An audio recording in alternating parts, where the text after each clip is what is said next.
Vamos ver hoje o que a Bíblia diz sobre a natureza do homem, sobre a natureza dos seres viventes. Primeiramente, irmãos, no sexto dia, o Senhor criou os seres viventes, criou os animais e criou também os seres humanos. Para para ambas classes de criação, o Senhor utilizou o pó da terra. Veja lá em Gênesis 2:19, para criar animais e aves, o Senhor pegou o pó da terra e criou, então disse que hajam animais, e os animais surgiram. Também criou o ser humano do pó da terra. Gênesis 2:7 diz assim: criou do pó da terra. Mas a criação do homem foi distinta da criação dos animais, foi diferente, foi especial. Por quê? Como diz a Bíblia, o Senhor Deus formou o homem, moldou o homem a partir do pó da terra. Moldou o homem à sua imagem. Os outros animais e aves, nenhum era a imagem de Deus, mas o ser humano, sim, esse é a imagem de Deus. Moldou o homem e soprou nele o fôlego da vida. Quando isso aconteceu, quando aquele homem moldado em barro, em pó, quando ele recebeu o fôlego da vida que o Senhor deu, aí ele se tornou um ser vivente, ou como diz alguma outra tradução, uma alma vivente, ou um ser humano. Então vamos ver, irmãos, pó da terra mais fôlego da vida. O pó da terra era somente um objeto, um boneco moldado.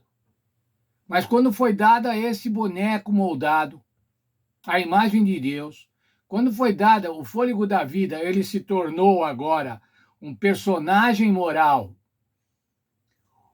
um ser vivente, um ser humano.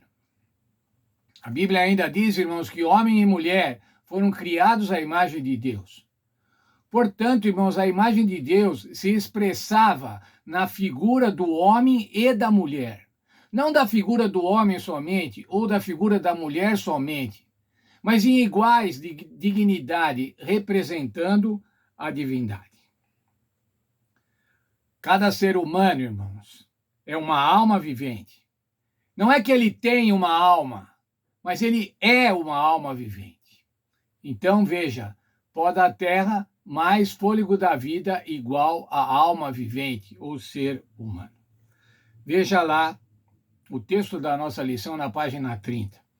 Compreender a verdadeira natureza da humanidade, ou seja, sua constituição, nos previne de aceitar a noção popular de uma alma imaterial e todos os erros perigosos construídos sobre esta crença. Veja, irmãos, Satanás disse assim: vocês não vão morrer. E ainda hoje ele continua falando isso. Vocês não morrem, a alma de vocês não morre. Mas a alma, irmãos, não existe destacada do corpo.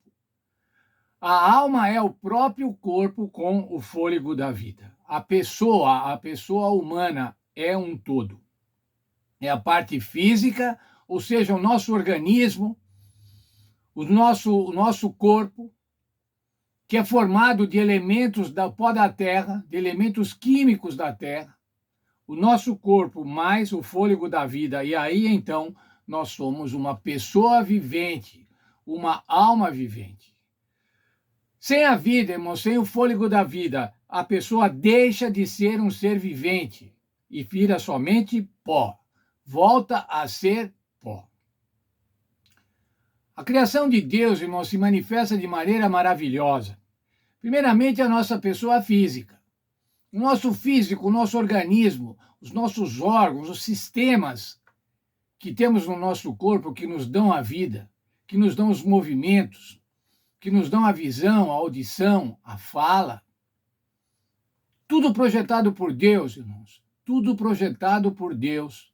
E Ele nos dá vida. Mais ainda, irmãos, o Senhor nos dá a consciência, a capacidade de pensar, a capacidade de articular pensamentos, de articular frases, a capacidade de entender, de ler, de escrever, a capacidade de amar, a capacidade de contemplar coisas bonitas, contemplar coisas belas.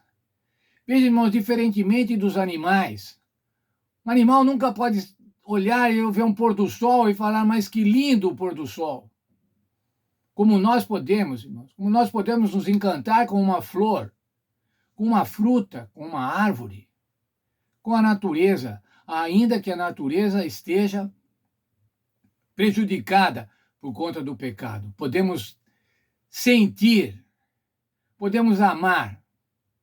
Essa diferença, irmãos, a grande diferença entre os homens, os seres humanos e os animais. Temos uma vida consciente, uma vida moral, uma vida ética. Como já disse, nós podemos sentir amor, nós podemos sentir prazer, nós podemos sentir remorso, nós podemos sentir arrependimento. E o Senhor nos deu isso, essa semelhança que temos. Somos seres morais, seres éticos. Como foi essa criação, irmãos, quando Deus criou, após ter criado o homem e mulher que o representam? Eu costumo dizer, irmãos, que a criação do homem e da mulher era a assinatura de Deus na obra da criação. Como alguém que produz uma obra de arte, uma pintura, e assina aquela obra de arte. O Senhor assinou a criação com a criação dos seres humanos, homem e mulher. Gênesis 1:31 diz como é que Deus se sentiu após ter criado todas as coisas e ter criado os seres humanos à sua semelhança. Viu Deus tudo o que tinha feito e que era muito bom. Nós não podemos compreender claramente, irmãos, o que era esse muito bom de Deus. Hoje, quando nós falamos que uma coisa é muito boa, nós nos satisfazemos, nós nos alegramos com ela, nós nos realizamos com ela. Mas imagine, irmãos, o que era o muito bom de Deus. Pois é essa obra da criação, muito boa, nesta obra da criação, que se insere o ser humano, homens e mulheres, representantes de Deus, cuidadores desta terra em nome de Deus. Foi esse o plano de Deus. Que Deus nos ajude, irmãos, e que a gente possa entender isso e que a gente possa honrar essa criação, honrar essa característica tão especial da criação, de um Deus que nos ama, e quando terminou a nossa criação, falou assim, é muito bom.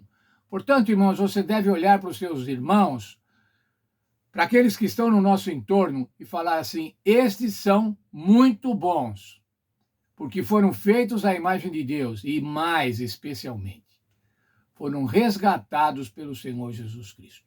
Deus dê um bom dia a todos vocês.